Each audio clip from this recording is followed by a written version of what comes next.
जय गणेश जय गणेश जय गणेश देवा।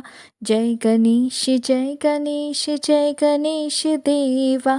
माता जाकी पार्वती पिता महादेवा। माता जाकी पार्वती पिता महादेवा। एक दंत दयावंत चार भुजाधारी। एक दंत दयावंत चार भुजाधारी। मस्तक सिंदूर सोहे मूस की सवारी। मस्तक सिंदूर सोहे मूस की सवारी। पान चढ़े फूल चढ़े और चढ़े मेवा। पान चढ़े फूल चढ़े और चढ़े मेवा। लड्डुअन का भोग लगे संत करे सेवा। लड्डुअन का भोग लगे संत करे सेवा। जय गणेश जय गणेश जय गणेश देवा। जय गणेश जय गणेश जय गणेश देवा।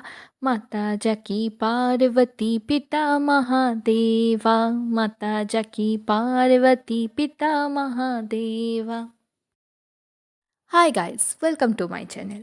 आज मैं फिर से गणेश जी की मूर्ति बनाने वाली वीडियो कंटिन्यू करने के लिए आ गई हूँ। पूजा से पहले और पूजा के बाद मेरी तबीयत थोड़ी ख़राब हो गई थी और ये सर्दी खांसी ख़त्म होने का नाम ही नहीं ले रहे। और इसी वजह से वीडियो थोड़ी देर देर में आ रही है, थोड़ी दिनों के बाद आ रही है, बीच में बहुत गैप हो जा रहा है। उसके लिए I am really so sorry. पर चलिए अब आगे बढ़ते हैं वीडियो में। पिछली बार मैंने छठे वार की पूजा कैसे की थी वो बताया था, और इस बार मैं सातवें और आठवें वार की पूजा कैसे की वो इस वीडियो में बताऊंगी। तो सातवें वार की पूजा की तैयारी मैं बहुत दिनों पहले से कर रही थी। जैसे आपको पता है मैं ट्यूशन्स पढ़ाती हूँ और मेहंदी लगाती हूँ हाथों में, तो इन सब से मेरी थोड़ी बहुत अच्छी खासी इस बार बजट बड़ा हो गया था।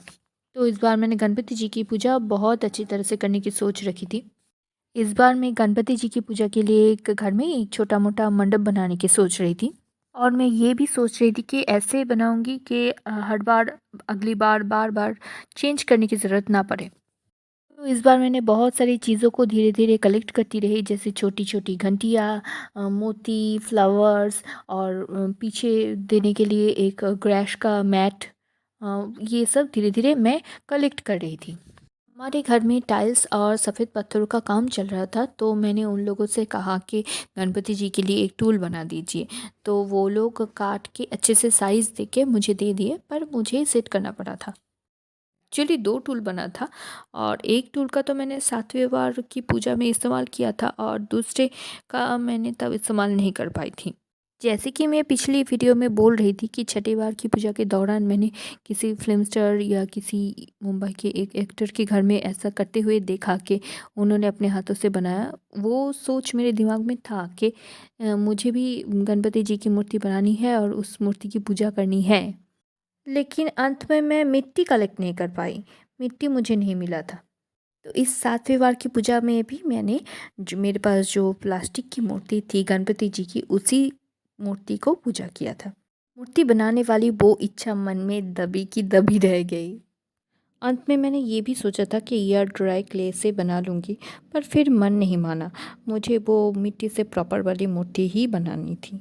फिर मैंने पंडाल का वो छोटा वाला डेकोरेशन कंप्लीट कर लिया और पूजा की तैयारी में लगी। पिछली बार की गणपति पूजा की वीडियो और पिक्चर्स मैंने अपलोड कर दिया था, आप चाहे तो देख सकते हैं या फिर डिस्क्रिप्शन बॉक्स में भी आपको मिल जाएगा। सातवें वार भी मैंने 9 दिनों के लिए गणपति जी की पूजा की थी। बहुत सारे पकवान बनाए, बहुत सारे चावल की मिठाइयाँ बनाई, मोदक बनाए, खीर के लड्डू बनाए, और बाहर से भी बहुत सारी मिठाइयाँ खरीद के लाई, लड्डू खरीद के लाई। बहुत सारे मैंने नमकीन भी बनाया था, और इस बार मैंने चावल के आटे की मोदक भी बनाया था। अलग अलग दिन मैंने अलग अलग टाइप की मोदक बनाया था, जैसे कि चावल के आटे की, सूजी की, नारियल की, और उसके साथ साथ चॉकलेट की भी।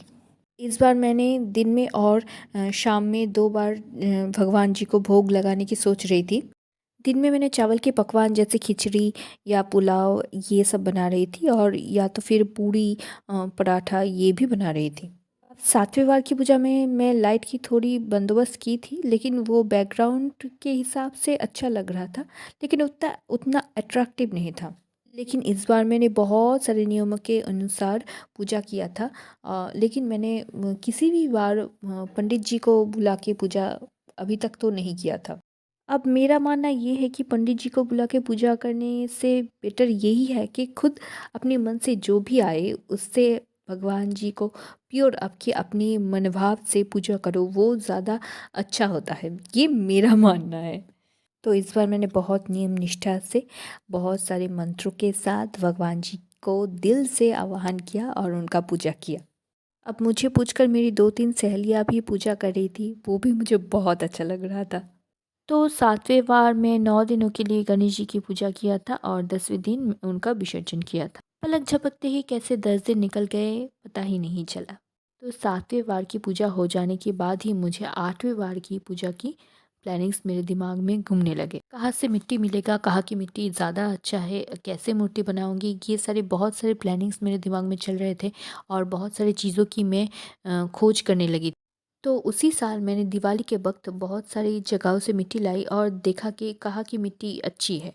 फिर मुझे मूर्ति बनाने वाली मिट्टी के बारे में कुछ कुछ पता चलने लगा, कुछ कुछ समझ में आने लगा। जैसे कि सफ़ेद वाली मिट्टी जो होती है वो अच्छी होती है, जिसमें थोड़ी चिपचिपापन होता है। लेकिन जो लाल वाली मिट्टी होती है वो उसमें थोड़ा पत्थर कंकड़ रहते हैं, जो बहुत उस पे बहुत मेहनत करने की ज़रूरत होती है। 8वीं बार की गणपति पूजा की 1 महीने पहले ही मैं बहुत जगह पर मिट्टी की खोज कर रही थी। बहुत सारे लोगों ने मुझे कह दिया कि ये मिट्टी नहीं मिलने वाला, हम जो मिट्टी से काम करते हैं वो अच्छा नहीं है। कोई लोग देना नहीं चाहते थे और कोई लोगों के पास जो मिट्टी थी उससे मेरा काम नहीं बनने वाला था। पर मुझे पता था कि हमारे शहर छोटा हो सकता है, लेकिन यहाँ बहुत सारी जगहों पे मूर्ति बनती है, मुझे कहीं न कहीं तो मिल ही जाएगी। फिर मुझे आखिर वो सफ़ेद वाली मिट्टी मिल ही गई, लेकिन मुझे शहर से थोड़ा दूर जाना पड़ा था वो कलेक्ट करने के लिए। उस मिट्टी को लाने में मुझे 10-20 रुपए तो खर्चे हुए, लेकिन मुझे अब लग रहा था कि चलो अब इस बार मेरा वो वाली इच्छा, गणपति जी को बनाने की इच्छा, वो शायद पूरा हो जाए। फिर मैं गणपति जी की पूजा की तैयारियों में लग गई। बहुत सारी तैयारियाँ हो गई थी, बट मूर्ति बनाना बाकी था तब भी। लेकिन मैं बहुत दिनों पहले से गणपति जी की मूर्ति नहीं बना रही थी। गणेश चतुर्थी के 5 दिन पहले मैं गणपति जी की मूर्ति बनाना स्टार्ट किया। वो मिट्टी थोड़ा बहुत गीला था और मैं उसे छन्नी से पहले छान लिया था कि थोड़ी बहुत भी कंकड़ अगर रह जाए वो निकल जाए। ये काम मैं दोपहर के वक्त कर रही थी। मिट्टी छानने के बाद मैंने मिट्टी पे पानी के छींटे लगाए और गीला कपड़े से कवर करके रख दिया था। फिर पिछली बार जो टूल बच गया था उस टूल को मैं अगले दिन लाई और उस टूल को अच्छे से धो लिया और उसके बाद धोकर सुखा लिया और उसके बाद गणपति जी की मूर्ति बनाना शुरू किया। मैं कैसे गणपति जी की मूर्ति बनाई वो तो आपको इस वीडियो में पता ही चल रहा है। वैसे तो गणपति जी या कोई भी मूर्ति बनाने के बहुत सारे ट्यूटोरियल आपको मिल ही जाएंगे, लेकिन ये वीडियो कोई ट्यूटोरियल नहीं है। मैं अपनी जर्नी बता रही थी, मैं अपनी गणपति जी की पूजा की जर्नी, गणपति जी की मूर्ति बनाने की जर्नी मेरी कैसे स्टार्ट हुई और कैसे वो अंत में पूरा हो गया, वही बताने की कोशिश कर रही। गणपति जी की मूर्ति बनाना तो ख़त्म हो गया था, यानी कि गणपति जी की मूर्ति कंप्लीट हो गया था, लेकिन मैं मूषक जी बनाना भूल गई थी। अगले दिन मैंने फिर से मूषक बनाई और गणपति जी की मूर्ति बनाने के बाद मैंने 1 दिन का रेस्ट दिया था। मुझे लगा था कि वो गीला मिट्टी थोड़ा सूख जाएगा, उसके बाद मैं कलर करूँगी, लेकिन ये मेरी गलती हो गई थी। अगले दिन मैं जब नींद से उठी तो मैं देखा कि गणपति जी की मूर्ति में बहुत सारे क्रैक्स आ गए थे और ये देख के मेरा दिल टूट गया। मैं सोचा कि चलो, ये क्या मूर्ति खंडित हो गया है? मेरे दिमाग में, मुझे तो मूर्ति के बारे में उतना पता नहीं था, पर ये दिमाग में क्वेश्चन्स आया कि शायद ये कंप्लीट नहीं हो पाएगा। फिर मेरी माँ ने मुझे हिम्मत दी। उन्होंने कहा कि जो लोग मूर्ति बनाते हैं उनके भी तो ऐसे क्रैक्स आ जाते होंगे ना, तो फिर क्या हो गया है, बनाओ, कंप्लीट करो। जब तक कंप्लीट नहीं हो जाता तब तक कुछ नहीं, ऐसा कुछ ऐसा वैसा कुछ नहीं होता है, बनाते रहो। और फिर मैंने जहाँ-जहाँ क्रैक्स आ गए थे वो सारे रिपेयर किया और मूषक जी भी कंप्लीट कर लिया था। मैंने सफ़ेद कलर किया और उसके बाद अलग-अलग रंगों से उन पर कलर किया और फिर उस पर नेल पॉलिश की मदद से, जेल वाली नेल पॉलिश की मदद से कोट लगाया, फाइनल कोट लगाया, जिससे ग्लॉस आती है या फिर वो वाली कोट आती है जिससे पानी से कुछ फ़र्क नहीं पड़ेगा। कलर मैंने कैसे किया उसका वीडियो मैं अगली वीडियो में दिखाऊंगी। और यही था मेरा मूर्ति बनाने का जर्नी। अगर आपको मेरा वीडियो अच्छा लगा तो please like share and comment कर दीजिएगा। अगर बहुत अच्छा लगा तो मेरे चैनल में विज़िट कर सकते हैं। मेरे चैनल बहुत सारी चीज़ों की वीडियो है, वो भी आप चेकआउट कर सकते हैं। ये वीडियो थोड़ा लंबा और लेंदी हो गया, उसके लिए सॉरी। से मैं फिर बोल रही हूँ, मेरी तबीयत थोड़ी ख़राब चल रही है, उसी वजह से मेरा वीडियो थोड़ी दिनों बाद आ रही है, उसके लिए I am really so sorry.